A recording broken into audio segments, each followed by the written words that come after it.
Hi, my name is Lucas, and today I'm going to be covering the top 3 beefsteak tomatoes you should be growing in your vegetable garden. The first beefsteak is the Big Beef. This is a row right here. You can see these plants are laden with tomatoes, and one of the things I love about the Big Beef is that it produces these really large, classic beefsteak tomatoes.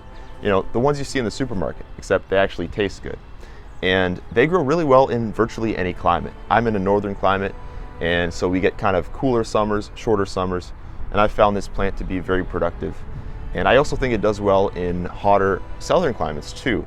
So it's just a really adaptable tomato that will find success in pretty much anyone's vegetable garden. You can see here just how massive these Big Beefs get. Perfect for covering an entire sandwich or burger with just one slice. If you're someone who likes barbecuing, this is definitely the tomato for you. The next tomato on my list of top 3 beefsteaks to grow is the Italian Special Pear. Now this is a variety I've grown for the first time this year. It's an heirloom, unlike the Big Beef, which was a hybrid, meaning that this one is an older variety, and typically the heirlooms are a bit more flavorful, but you can see these tomatoes are just amazing. Like, this is like something you'd see out of a fairy tale. Just look at the size of this one tomato here, and it's just a massive truss right here. There's probably, let me count, 1, 2, 3, 4, 5, 6, 7, 8, 9, 10. There's 10 tomatoes on just one truss. That's just incredible. Unfortunately, we've just got the one truss, and then there was one below, but it's gotten eaten off by squirrels because I've been having issues with squirrels this year. But the Italian Special Pear, just really unique. I have a feeling it's gonna taste incredible, and I'm really excited for it. This is what you would call a rib tomato because you can see it's got these pronounced folds in it, and I'm really excited to use these for some Italian recipes. It's gonna be delicious. Want to grow your own herbs, chilies, and more indoors? Then Botanium is for you. No green thumb required.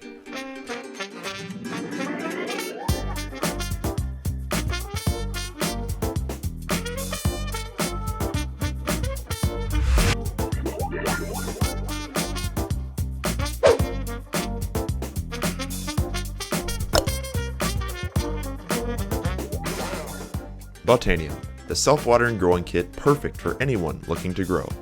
Order yours today, link in the description below.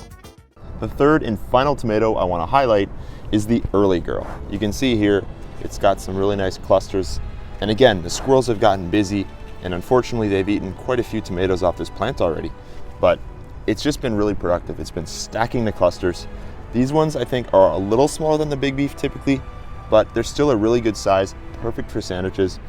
And they're really productive. These plants are hybrids as well, which means that they're vigorous and they're disease resistant. I really love this variety. This is actually my first time growing it, but yeah, it's impressed me, and I think it's a great addition to any garden.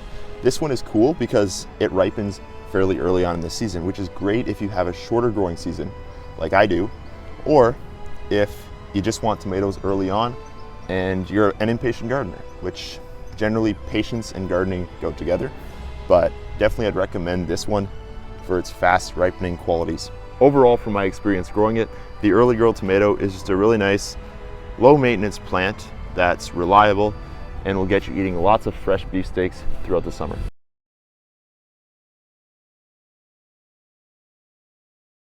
Right, growers, so that's it for this video. My top 3 beefsteak tomatoes you should be growing in your vegetable garden. I think these varieties are gonna serve you well. The Big Beef, the Italian Special Pear, and the Early Girl tomato. It's starting to rain now, and well, my camera's gonna get destroyed if I don't go in. So I'll see you guys in the next video. Peace out, and remember, grow some nice, big, juicy beefsteak tomatoes.